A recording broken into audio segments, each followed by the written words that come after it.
जनो रोजाना की तरह पातशाह जी की अपार कृपा बख्शिश का सदका अमृत वेले तो लै करके ही पातशाह जी के चरणों कमलों विखे हाजरियां लवा रहे हो आप जी। अमृत वेले के नितनेम उपरंत पवित्र आसा जी की वार के शब्द कीर्तन सरवण कर रहे सी। उपरंत चल रही लड़ीवार कथा मुताबक पवित्र शब्द पाठ सरवण कीता जी। आओ मनोबिरतियाँ गुरु चरणों नाल जोड़ते हुए गुरु चरणों विखे लवाइए हाजरियाँ। गुरु का बख्शिया फतेह का नारा करिए बुलंद। उपरंत बाणी की विचार नाल जुड़ना करांगे। गज के आखिए जी वाहिगुरु जी का खालसा वाहिगुरु जी की फतेह। सतनाम श्री वाहिगुरु साहिब जीओ। माज महला तीजा गुरमुख मिलै मिलाए आपे। काल न जो है दुख न संतापे। गुरमुख मिलै मिलाए आपे। काल न जो है दुख न संतापे। हमै मार बंधन सब तोड़ै। गुरमुख शब्द सुहावनिया। हौ वारी जियो वारी हर हर नाम सुहावनिया। हौ वारी जियो वारी हर हर नाम सुहावनिया। वाहिगुरु जी का खालसा वाहिगुरु जी की फतेह। ये पवित्र बचन तीसरे पातशाह निमाणिया दे मान निताणिया दे तान सतगुरु धन धन श्री गुरु अमरदास महाराज जी दे उचारण किए हुए हैं। कल आपां विचार सरवण कर रहे सी। पिछले शब्द की आखिरी पंक्ति विच बख्शिश कीती सी। गुप्त प्रगट तू सबनी थाई गुर प्रसादी मिल सोझी पाई। भी घट घट मैं हरजू बसै संतन कहो पुकार दे महावाक अनुसारे बचन। परमेश्वर हर थां वसदा है। किते गुप्त है किते प्रगट है। प्रगट किथे रब दे प्यारियां दी रसना ते। प्रभ जी बसै साध की रसना नानक जन का दासन दसना। इस तरह परमेश्वर अपने प्यारियां दी रसना ते वसदा है। ते गुप्त जितनी भी सृष्टि है सारे विच ही उसका वासा है। वो हर थां ते वसदा है। फिर सवाल पैदा होया भी वो हर थां ते वसदा है तो फिर मिलदा क्यों नहीं। उसके दर्शन हर थां ते क्यों नहीं हुंदे।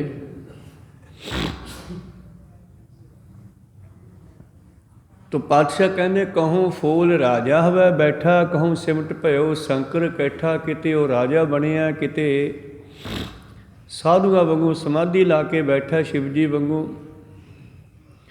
सगली श्रेष्ठ दिखाए अचंभव आर जुगाद स्वरूप स्वयंभव। सारी सृष्टि नूं बड़ा अनोखे कौतुक दिखा के हैरान करदा है। ऐसा वो परिपूर्ण परमेश्वर परमात्मा। तो अगला सवाल पैदा होया फिर मिलू किवें। जे हर थां ते वसदा है फिर सानू मिलेगा किवें। तो जवाब सतगुरु तीजे पातशाह जी दिंदे हन। माज महला तीजा गुरमुख मिलै मिलाए आपे। गुरु मिलाउंदा है जदों परमेश्वर गुरु बन के आउंदा है। ते गुरु किहनूं मिलाउंदा है जिहड़ा गुरमुख हुंदा है भाव गुरु दे अनुसार चलदा।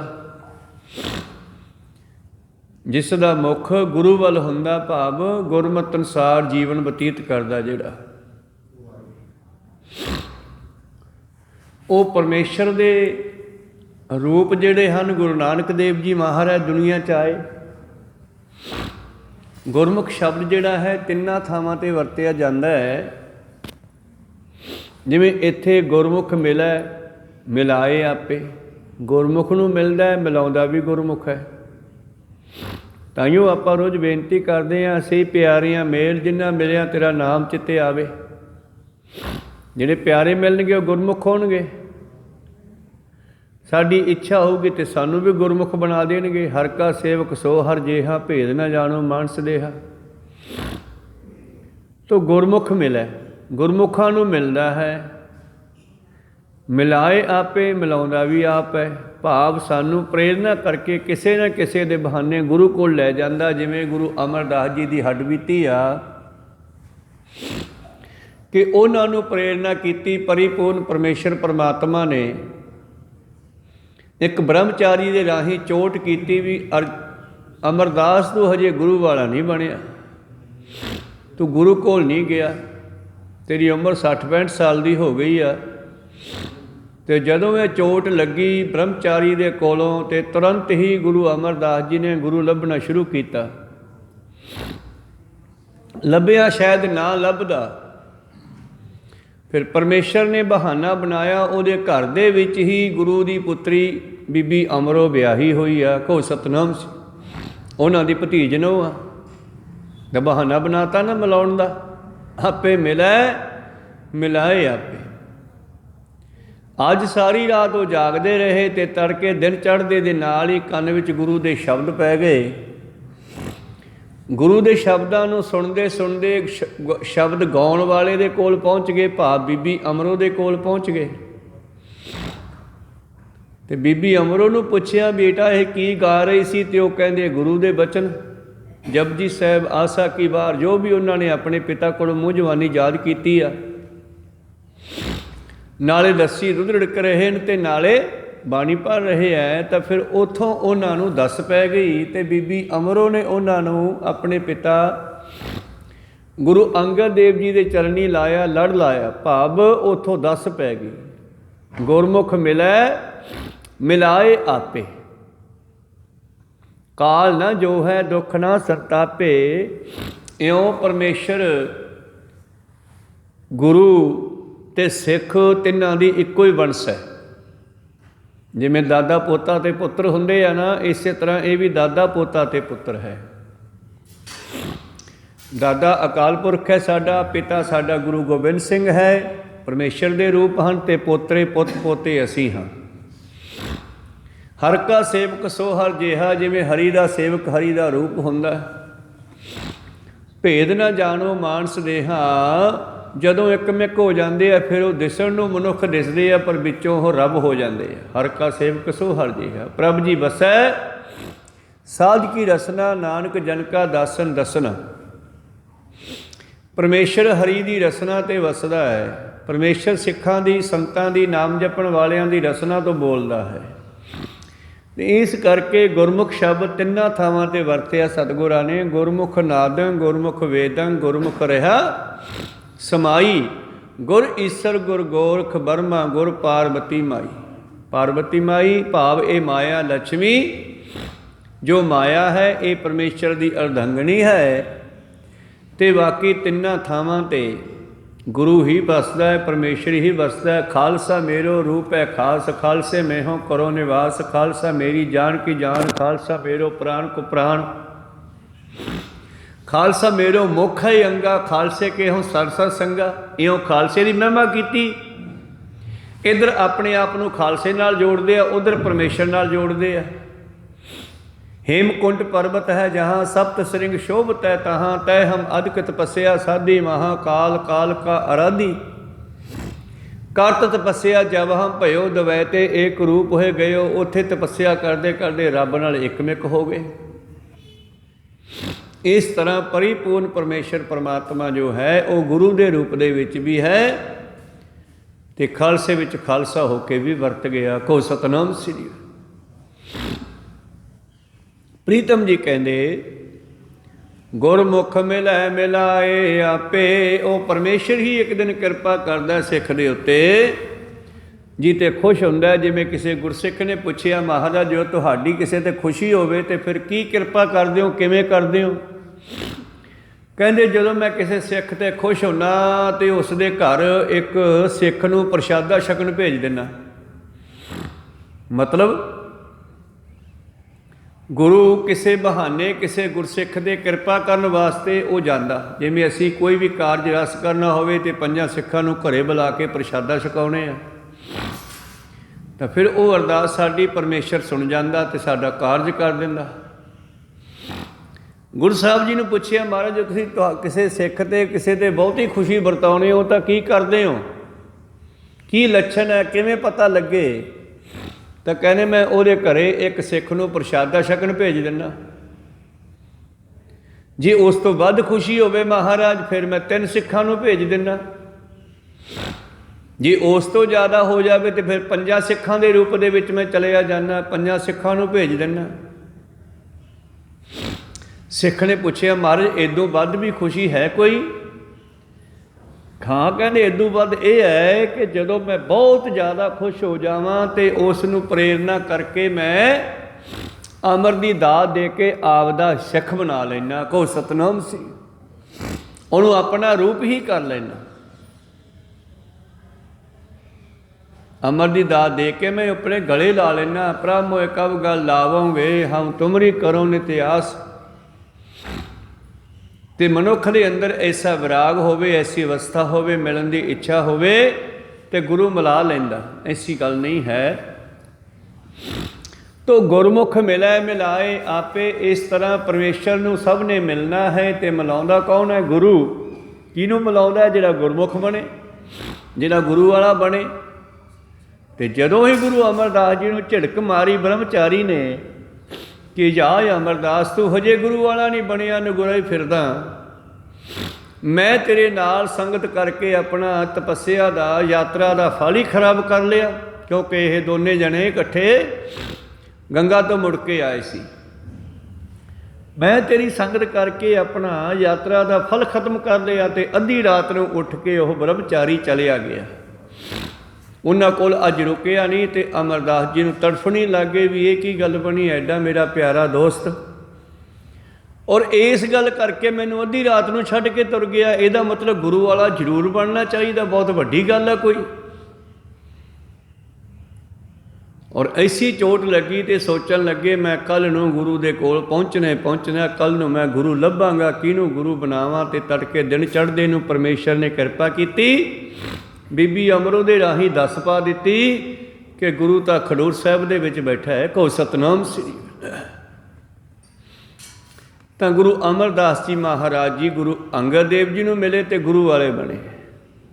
ਤੇ ਜਿਹੜੇ ਗੁਰੂ ਵਾਲੇ ਬਣ ਗਏ ਫਿਰ ਉਹਨਾਂ ਦੀ ਅਗਲੀ ਗੱਲ ਕਰਦੇ ਨੇ, ਕਾਲ ਨਾ ਜੋ ਹੈ ਮੌਤ ਉਹਨਾਂ ਨੂੰ ਹੱਥ ਨਹੀਂ ਲਾ ਸਕਦੀ, ਦੁੱਖ ਨਾ ਸੰਤਾਪੈ ਦੁੱਖ ਉਹਨਾਂ ਨੂੰ ਤਾਪ ਨਹੀਂ ਚੜਾ ਸਕਦਾ, ਭਾਵ ਦੁੱਖ ਉਹਨਾਂ ਨੂੰ ਦੁਖੀ ਨਹੀਂ ਕਰ ਸਕਦਾ। ਦੁੱਖ ਤਾਂ ਆਏ, ਮਤੀ ਦਾਸ ਸਤੀ ਦਾਸ ਔਰ ਅਨੇਕਾਂ ਹੀ ਸਿੱਖਾਂ ਦੇ ਉੱਤੇ ਦੁੱਖ ਤਾਂ ਆਏ, ਪਰ ਦੁੱਖਾਂ ਨੂੰ ਝੱਲਣ ਦੀ ਪਾਵਰ ਗੁਰੂ ਦੇ ਦਿੰਦਾ। ਕਹੋ ਸਤਨਾਮ। ਉਹ ਦੁੱਖਾਂ ਵਿੱਚ ਵੀ ਦੁਖੀ ਨਹੀਂ ਹੁੰਦੇ। ਭਾਈ ਮਣੀ ਸਿੰਘ ਦੇ ਬੰਦ ਕੱਟੇ ਗਏ, ਭਾਈ ਸਾਹਿਬ ਤਾਰੂ ਸਿੰਘ ਜੀ ਦੇ ਖੋਪੜੀ ਲਾਹੀ ਗਈ। ਸਾਡੀਆਂ ਅੱਖਾਂ ਦੇ ਸਾਹਮਣੇ ਤਾਂ ਦੁੱਖ ਹੀ ਹੈ ਨਾ, ਉਹ ਤੱਤੇ ਪਾਣੀ ਵਿੱਚ ਉਂਗਲ ਡੁਬੋਣੀ ਔਖੀ ਹੈ। ਭਾਈ ਦਿਆਲਾ ਜੀ ਦੇਗ ਵਿੱਚ ਬੈਠ ਕੇ ਉਬਲ ਰਹੇ ਆਲੂ ਵਾਂਗੂ। ਕੋ ਸਤਨਾਮ ਸ੍ਰੀ।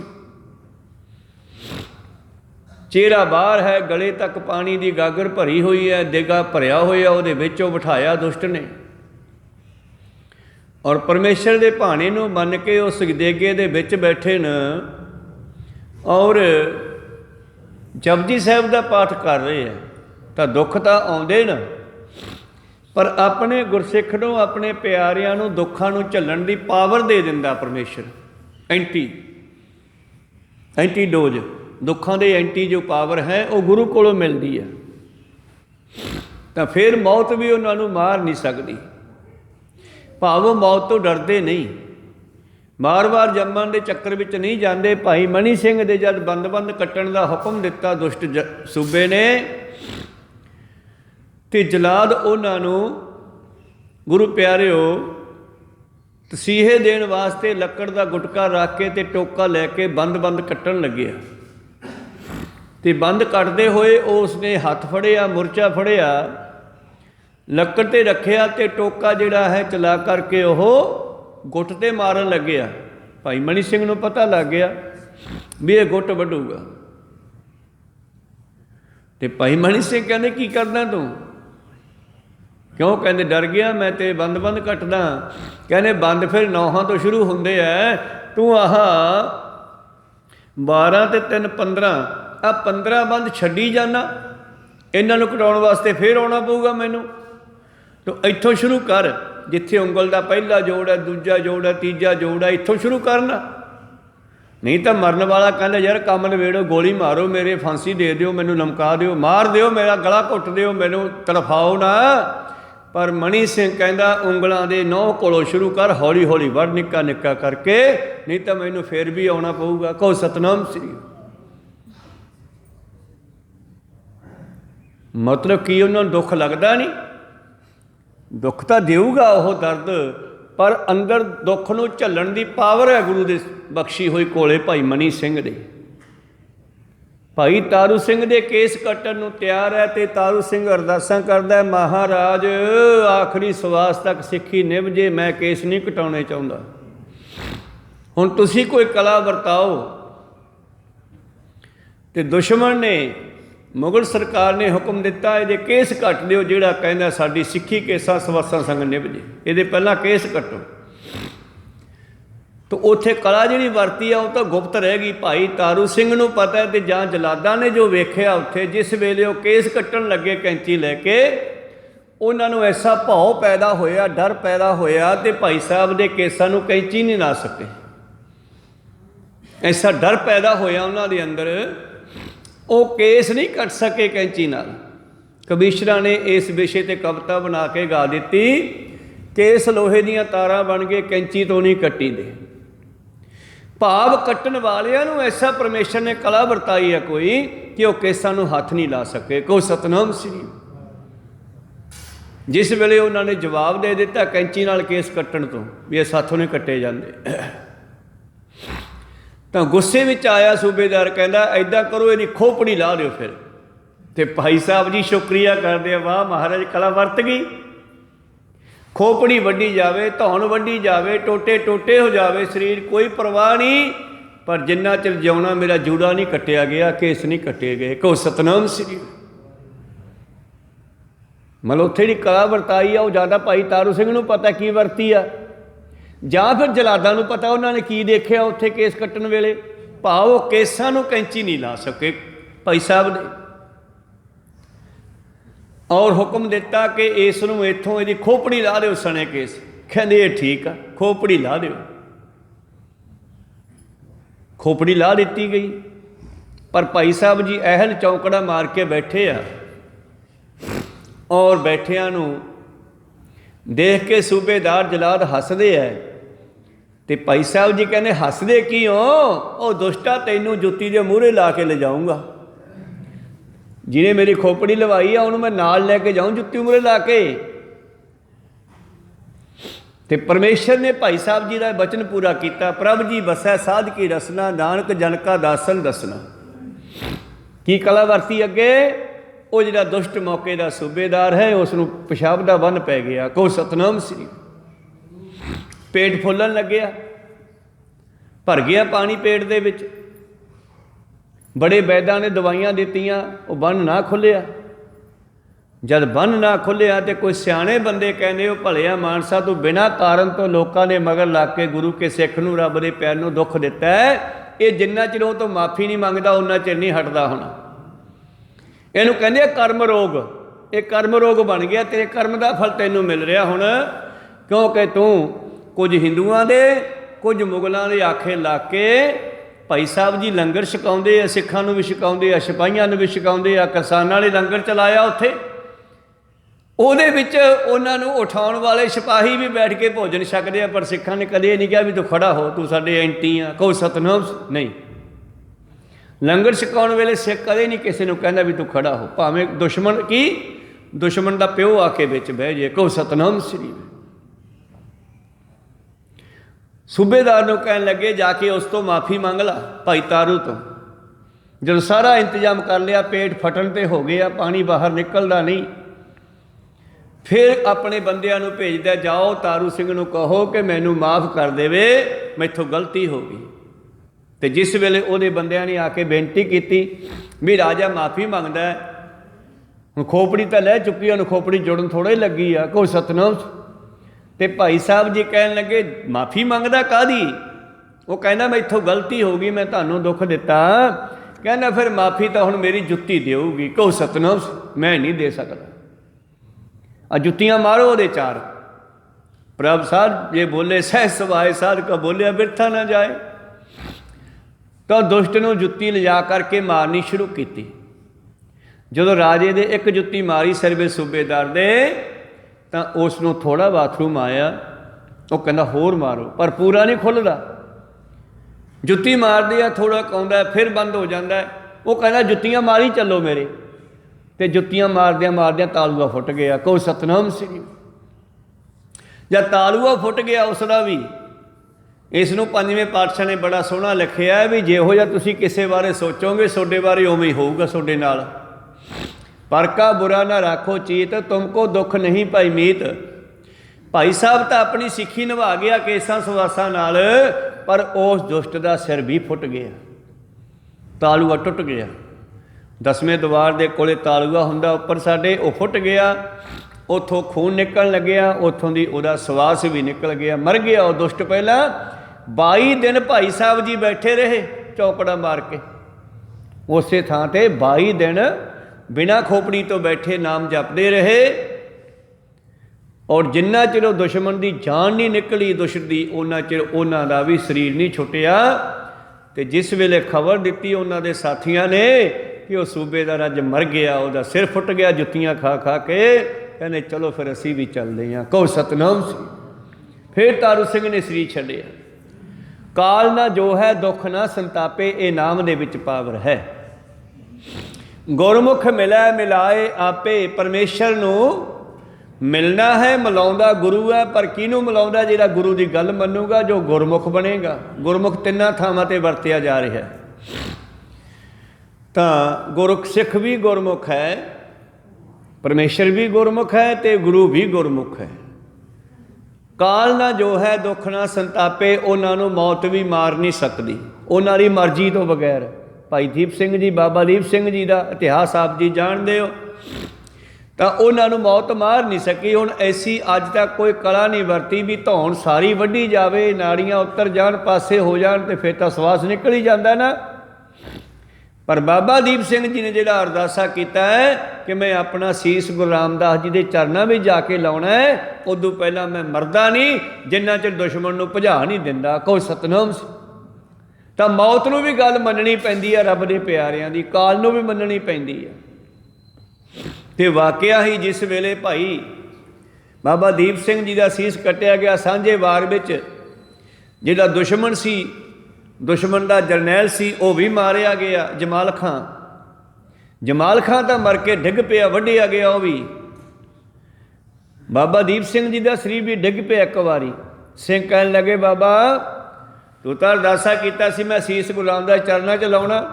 ਉੱਥੇ ਫਿਰ ਐਸੀ ਕਲਾ ਵਰਤੀ, ਇਹਨਾਂ ਨੇ ਸੀਸ ਆਪਣੇ ਹੱਥ 'ਤੇ ਰੱਖਿਆ, ਖੱਬੇ 'ਤੇ ਸੱਜੇ ਨਾਲ ਖੰਡਾ ਫੜ ਕੇ ਉਹ ਸਰੀਰ ਫਿਰ ਉੱਠਿਆ ਤੇ ਲੜਨ ਲੱਗਿਆ। ਫਿਰ ਦੁਸ਼ਮਣ ਭੱਜ ਗਿਆ ਡਰਦਾ ਵੀ ਆਹ ਕੀ। ਇਹ ਸਿੰਘ ਤਾਂ ਵੱਡੇ ਹੋਏ ਵੀ ਨਹੀਂ ਮਰਦੇਗੇ। ਕਾਲ ਨਾ ਜੋ ਹੈ ਦੁੱਖ ਨਾ ਸੰਤਾਪੈ, ਇਹ ਤਾਂ ਵੱਢਣ ਤੋਂ ਬਾਅਦ ਵੀ ਕੰਮ ਕਰੀ ਜਾਂਦਾ। ਇੱਕ ਉੱਠ ਖੜਿਆ, ਦੂਜੇ ਵੀ ਉੱਠ ਖੜਨਗੇ। ਇਹ ਸੀਨ ਵੇਖ ਕੇ ਦੁਸ਼ਮਣ ਭੱਜ ਲਿਆ। ਕਹੋ ਸਤਨਾਮ। ਸਿੱਖ ਨਹੀਂ ਮਰਦੇ, ਸਿੰਘ ਨਹੀਂ ਮਰਦੇ, ਸਿੰਘ ਨਹੀਂ ਮਰਦੇ ਕਹਿ ਕੇ ਭੱਜ ਲਏ ਸਾਰੇ।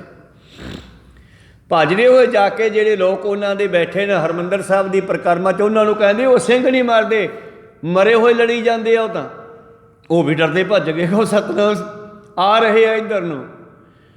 ਉਸ ਤੋਂ ਪਹਿਲਾਂ ਕਿ ਬਾਬਾ ਦੀਪ ਸਿੰਘ ਜੀ ਉੱਥੇ ਪਹੁੰਚਦੇ, ਉਸ ਤੋਂ ਪਹਿਲਾਂ ਹੀ ਸਾਰੇ ਹਰਿਮੰਦਰ ਸਾਹਿਬ ਨੂੰ ਛੱਡ ਕੇ ਭੱਜ ਗਏ। ਕਹੋ ਸਤਨਾਮ ਸ੍ਰੀ। ਇਸ ਕਰਕੇ ਇਹ ਹੈ ਗੁਰੂ ਦੇ ਨਾਮ ਦੀ, ਪਰਮੇਸ਼ਰ ਦੇ ਨਾਮ ਦੀ ਕਿਰਪਾ ਜੋ ਗੁਰਮੁਖ ਰਾਹੀਂ, ਗੁਰੂ ਰਾਹੀਂ ਮਿਲਦੀ ਹੈ, ਗੁਰਮੁਖਾਂ ਨੂੰ ਮਿਲਦੀ ਹੈ। ਸੋ ਸਿੱਖ ਸਖਾ ਬੰਦ ਪਹਿ ਭਾਈ, ਜੇ ਗੁਰ ਕੇ ਭਾਣੇ ਵਿੱਚ ਆਵੈ ਆਪਣੇ ਭਾਣੇ ਜੋ ਚੱਲੈ ਭਾਈ, ਵਿਛੜ ਚੋਟਾਂ ਖਾਵੇ। गुरमुख मिलै मिलाए आपे, काल ना जो है दुख ना संतापे। हौ मैं मार बंधन सब तोड़ै। ਤੇ ਗੁਰੂ ਕਰਦਾ ਕੀ ਹੈ? ਸਿੱਖ ਦੇ ਵਿੱਚੋਂ ਵਿਕਾਰਾਂ ਨੂੰ ਕੱਢਦਾ ਪਹਿਲਾਂ, ਤੇ ਵਿਕਾਰਾਂ ਦਾ ਮੁਖੀ ਹੈ ਹੰਕਾਰ। ਹਉ ਮੈਂ ਦੀਰਘ ਰੋਗ ਹੈ दारू पी समाहे, ਕਿਰਪਾ ਕਰੇ ਜੇ ਆਪਣੀ ਤਾਂ ਗੁਰ ਕਾ ਸ਼ਬਦ ਕਮਾਹੇ। ਤਾਂ ਗੁਰੂ ਕਿਰਪਾ ਕਰਕੇ ਸਿੱਖ ਦੇ ਵਿੱਚੋਂ ਪਹਿਲਾਂ ਹੰਕਾਰ ਕੱਢਦਾ ਹੈ, ਇਸ ਦਾ ਸੁਭਾਅ ਬਦਲਦਾ ਹੈ, ਤੇ ਫਿਰ ਹੰਕਾਰ ਟੁੱਟ ਗਿਆ ਤੇ ਮੋਹ ਵੀ ਖਤਮ। ਹੰਕਾਰ ਟੁੱਟ ਗਿਆ, ਕਾਮ ਵਾਸ਼ਨਾ ਵੀ ਖਤਮ। ਹੰਕਾਰ ਟੁੱਟ ਗਿਆ, ਕ੍ਰੋਧ ਵੀ ਖਤਮ। ਇਹ ਚਾਰੇ ਫੌਜਾਂ ਆਪੇ ਹੀ ਭੱਜ ਜਾਂਦੀਆਂ ਜਦੋਂ ਜਰਨੈਲ ਮਾਰਿਆ ਜਾਂਦਾ, ਹੰਕਾਰ ਮਾਰਿਆ ਜਾਂਦਾ। ਕੋਈ ਸਤਨਾਮ, ਇਹ ਜਰਨੈਲ ਹੈ ਵਿਕਾਰਾਂ ਦਾ। ਹਉ ਮੈਂ ਮਾਰ ਬੰਧਨ ਸਭ ਤੋੜੈ, ਗੁਰਮੁਖ ਸ਼ਬਦ ਸੁਹਾਵਣਿਆ। ਇਹ ਉਹ ਗੁਰਮੁਖ ਜਿਹੜੇ ਹਨ ਪਰਮੇਸ਼ਰ ਦੇ ਬਖਸ਼ੇ, ਗੁਰੂ ਦੇ ਬਖਸ਼ੇ ਸ਼ਬਦ ਨਾਲ ਸੋਹਣੇ ਲੱਗਦੇ ਹੈ। राम जपो जी ऐसे ऐसे, ध्रुव प्रहलाद जप्यो हर जैसे, दीन दयाल भरोसे तेरे सब परिवार चढ़ाया बेड़े, इस बेड़े को पार लंघावो। गुरु अगे सिख बेनती करते, गुरु कहना बेड़ा पार लाउणा ते नाम जपिया करो, जिमें ध्रुव ने जपिया, जिमें प्रहलाद ने जपिया। को सतनाम श्री।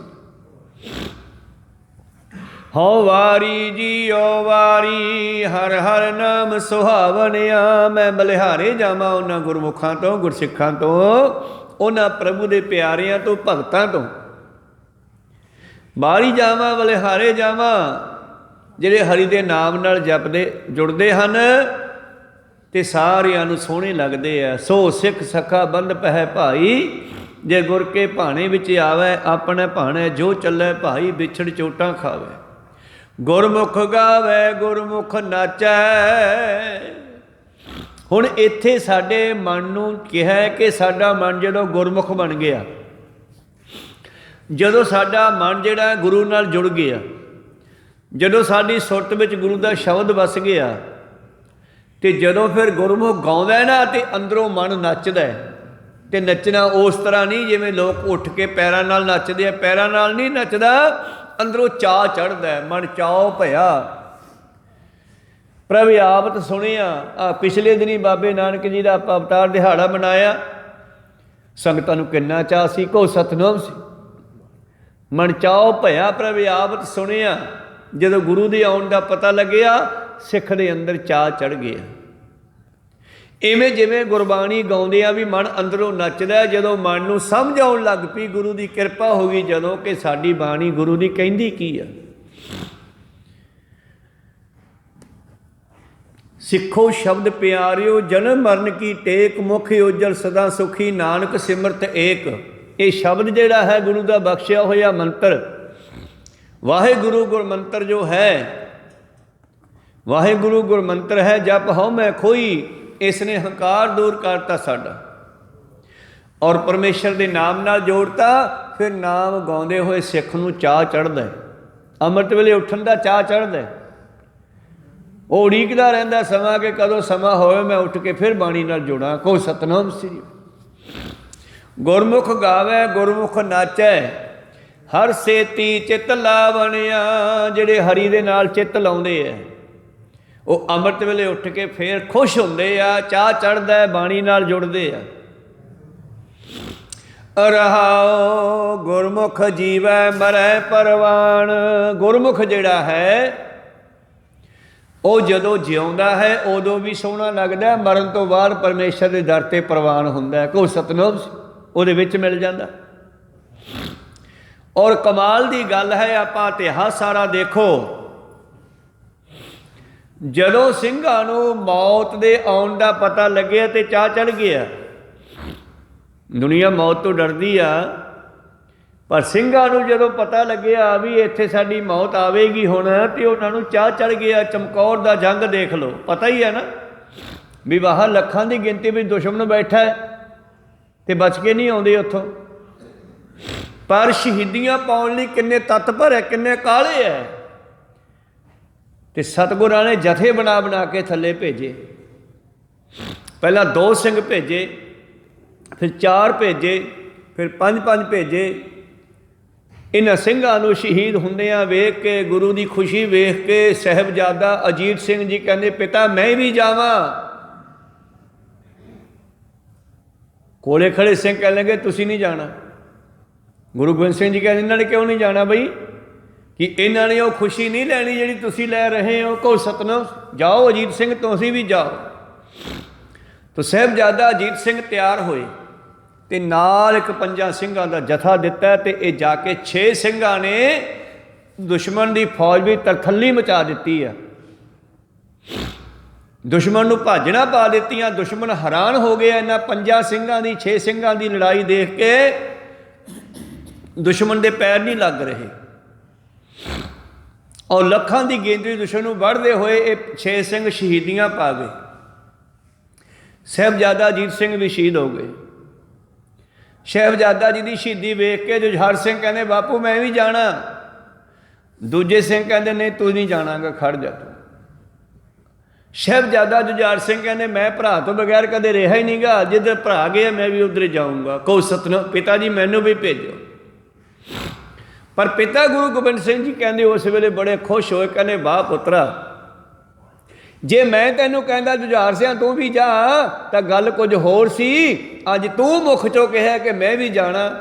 ਆਉਣ ਵਾਲੇ ਸਮੇਂ ਵਿੱਚ ਜਦੋਂ ਵੀ ਧਰਮ ਤੇ ਕੋਈ ਤਕਲੀਫ ਆਵੇਗੀ ਇੱਦਾਂ ਹੀ ਨੌਜਵਾਨ ਆਪੇ ਉੱਠ ਕੇ ਮੂਹਰੇ ਆਉਣਗੇ ਧਰਮ ਨੂੰ ਬਚਾਉਣ ਵਾਸਤੇ। ਅੱਜ ਵੇਖਦੇ ਆ ਚਾਹੇ ਕੁਝ ਬੱਚਿਆਂ ਦੇ ਕੇਸ ਨਹੀਂ ਹੁੰਦੇ, ਪਰ ਜਦੋਂ ਕੋਈ ਧਰਮ ਤੇ ਐਸਾ ਸਮਾਂ ਆਉਂਦਾ ਉਦੋਂ ਉਹ ਨੌਜਵਾਨ ਚੱਲ ਪੈਂਦੇ ਆ ਜਿਵੇਂ ਕਿਸਾਨੀ ਅੰਦੋਲਨ ਨੂੰ ਚੱਲੇ ਨੌਜਵਾਨ ਉੱਠ ਕੇ। ਕਹੋ ਸਤਨਾਮ, ਇਹ ਗੁਰੂ ਗੋਬਿੰਦ ਸਿੰਘ ਦਾ ਵਰ ਹੈ।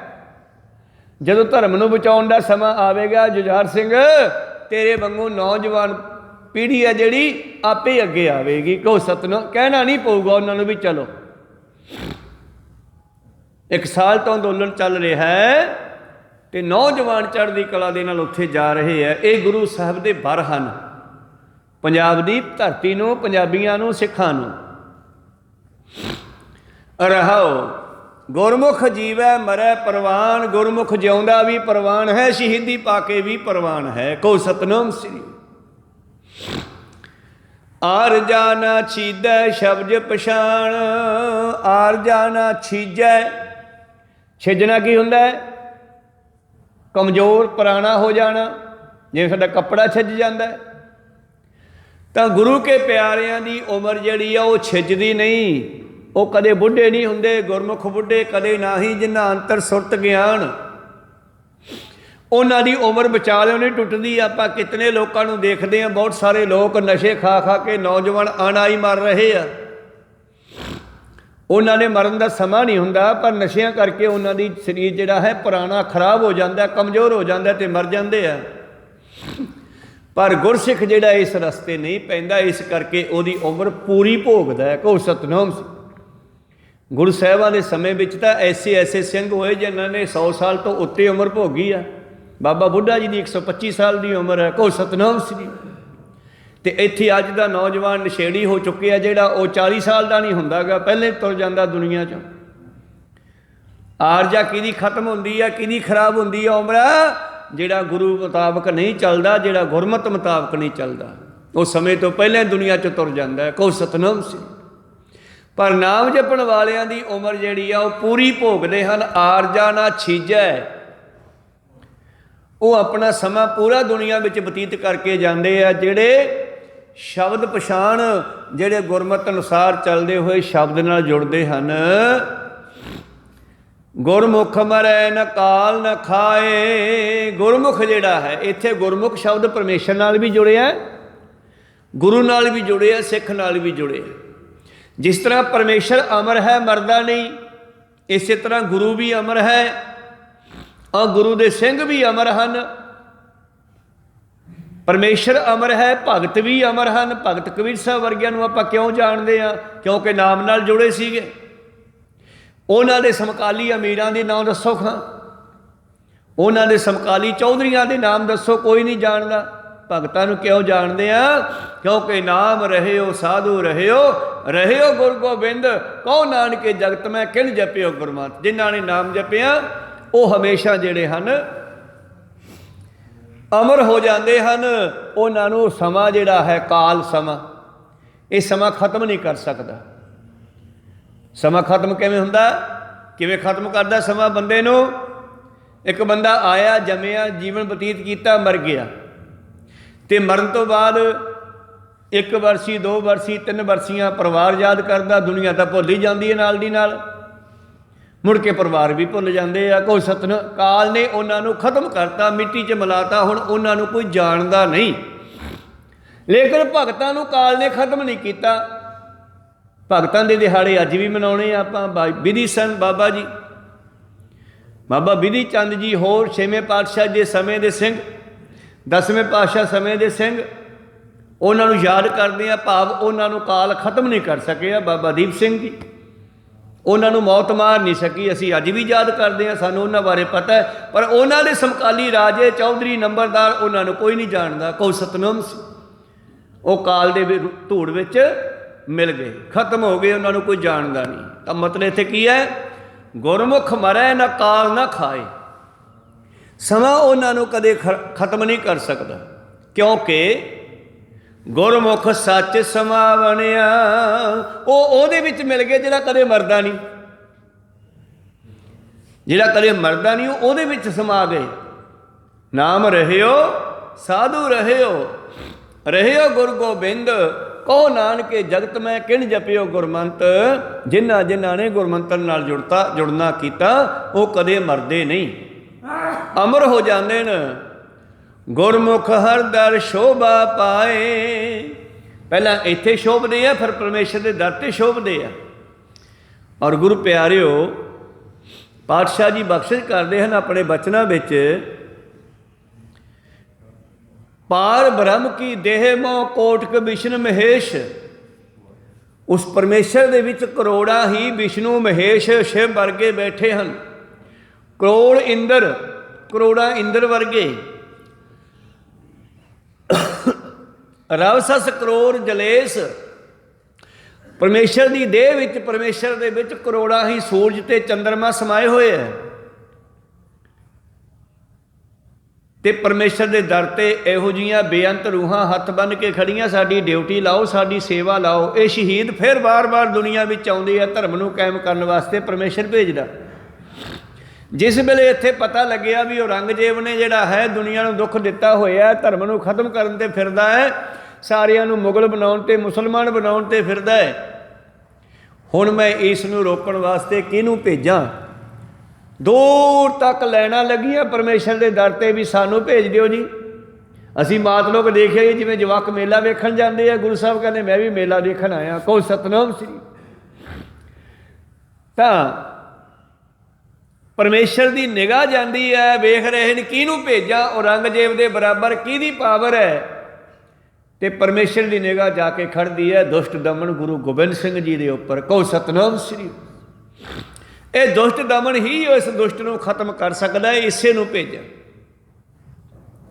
ਤੇ 10ਵੇਂ ਪਾਤਸ਼ਾਹ ਜੀ ਕਹਿੰਦੇ ਆਪਾਂ ਤਾਂ ਆਨੰਦ ਵਿੱਚ ਮਸਤ ਸੀ, ਪਰਮੇਸ਼ਰ ਨਾਲ ਜੁੜੇ ਹੋਏ ਸੀ। ਹੇਮਕੁੰਟ ਪਰਬਤ ਹੈ ਜਹਾਂ ਸਪਤ ਸ੍ਰਿੰਗ ਸ਼ੋਭਤ ਹੈ, ਤਹਾਂ ਤੈ ਹਮ ਅਧਿਕ ਤਪੱਸਿਆ ਸਾਡੀ। ਮਹਾਕਾਲ ਕਾਲ ਕਾ ਅਰਾਧੀ ਚੇਤਨਾ ਭਇਓ ਹਮਰੋ ਆਵਨ ਕੋ। ਮੇਰਾ ਆਉਣ ਨੂੰ ਜੀ ਨਹੀਂ ਸੀ ਕਰਦਾ, ਚੁਭੀ ਰਹੀ ਸੁਰਤ ਪ੍ਰਭ ਚਰਨਨ ਮੈਂ, ਕਿਉਂਕਿ ਮੈਂ ਮਾਲਕਾਂ ਨਾਲ ਇਕਮਿਕ ਹੋ ਗਿਆ ਸੀ। ਪਰ ਮਾਲਕ ਦਾ ਹੁਕਮ ਮੰਨ ਕੇ ਮੈਨੂੰ ਆਉਣਾ ਪਿਆ। ਮੈਨੂੰ ਕਹਿੰਦੇ ਮੈਂ ਆਪਣਾ ਸੋ ਤੋਹੇ ਨਿਵਾਜਾ, ਪੰਥ ਪਰਚਰ ਕਰਬੇ ਕੋ ਸਾਜਾ। ਜਾਏ ਜਹਾਂ ਤੇ ਧਰਮ ਵਿਥਾਰੋ, ਦੁਸ਼ਟ ਦੋਖੀਨ ਪਕੜ ਪਛਾਰੋ। ਧਰਮ ਦਾ ਵਿਸਥਾਰ ਕਰੋ, ਫੈਲਾਓ ਕਰੋ, ਤੇ ਦੁਸ਼ਟਾਂ ਦਾ ਖਾਤਮਾ ਕਰਨਾ ਕਰੋ। ਇਸ ਕਰਕੇ ਗੁਰਮੁਖ ਦੀ ਮਹਿਮਾ ਸਤਿਗੁਰੂ ਦੱਸ ਰਿਹਾ। ਗੁਰਮੁਖ ਦੇ ਵਿੱਚ ਕੀ ਲੱਛਣ ਹੁੰਦੇ ਹਨ, ਤੇ ਉਹਨਾਂ ਗੁਰਮੁਖਾਂ ਦਾ ਜੀਵਨ ਮੌਤ ਤੋਂ ਬਾਅਦ ਵੀ ਹੁੰਦਾ ਹੈ।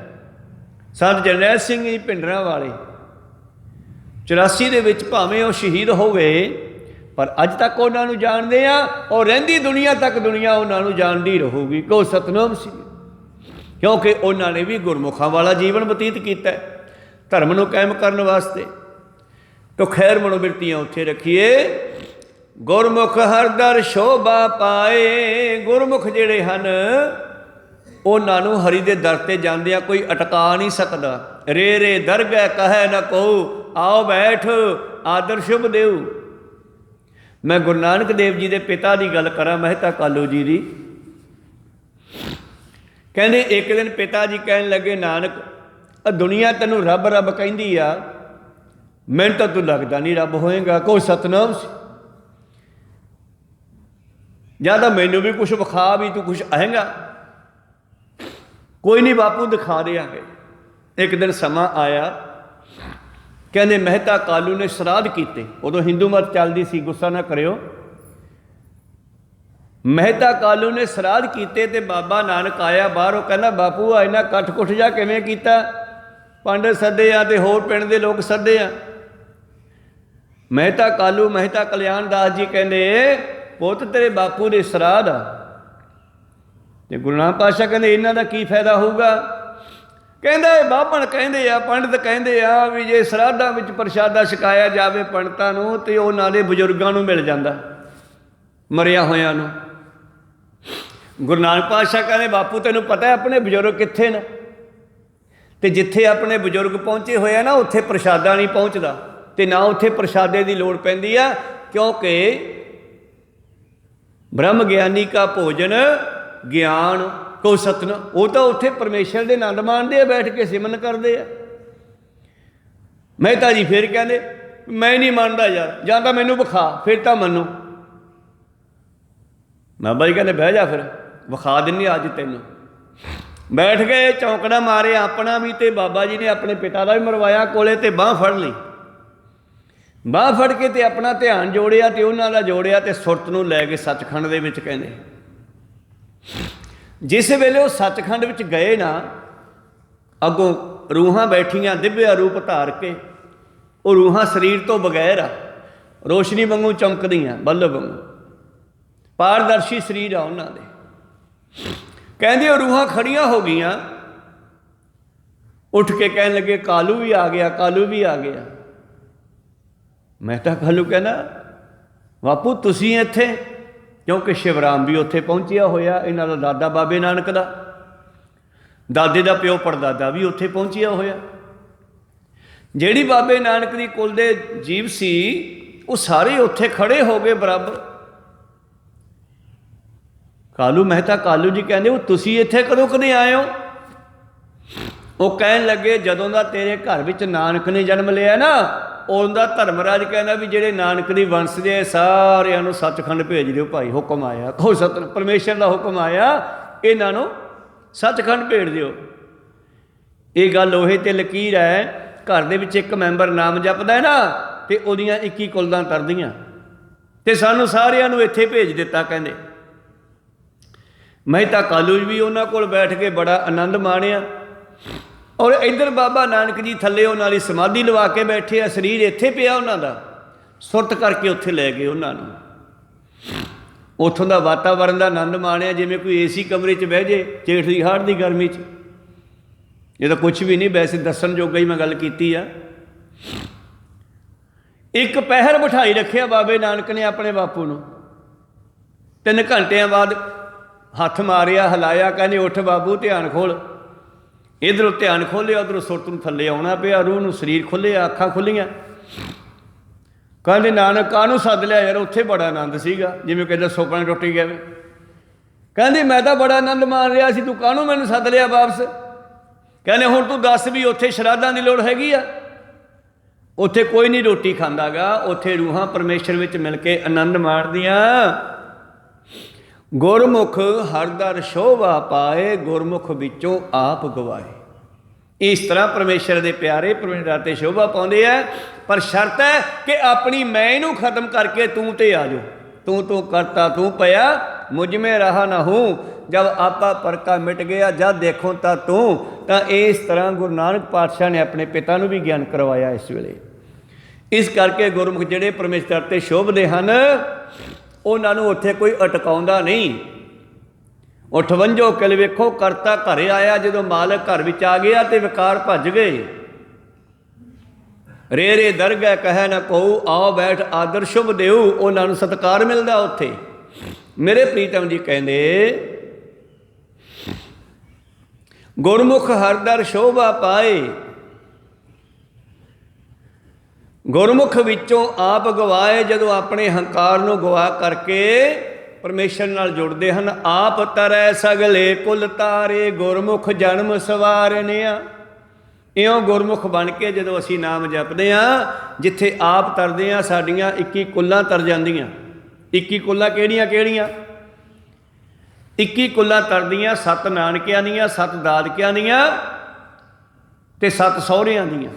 ਜੇ ਲੜਕੀ ਨਾਮ ਜਪਦੀ ਹੈ, ਉਹਦੇ ਪੇਕੇ ਵੀ ਤਰ ਜਾਂਦੇ ਆ, ਉਹਦੇ ਸਹੁਰੇ ਵੀ ਤਰ ਜਾਂਦੇ ਆ, ਉਹਦਾ ਆਪਦਾ ਪਰਿਵਾਰ ਵੀ ਤਰ ਜਾਂਦਾ।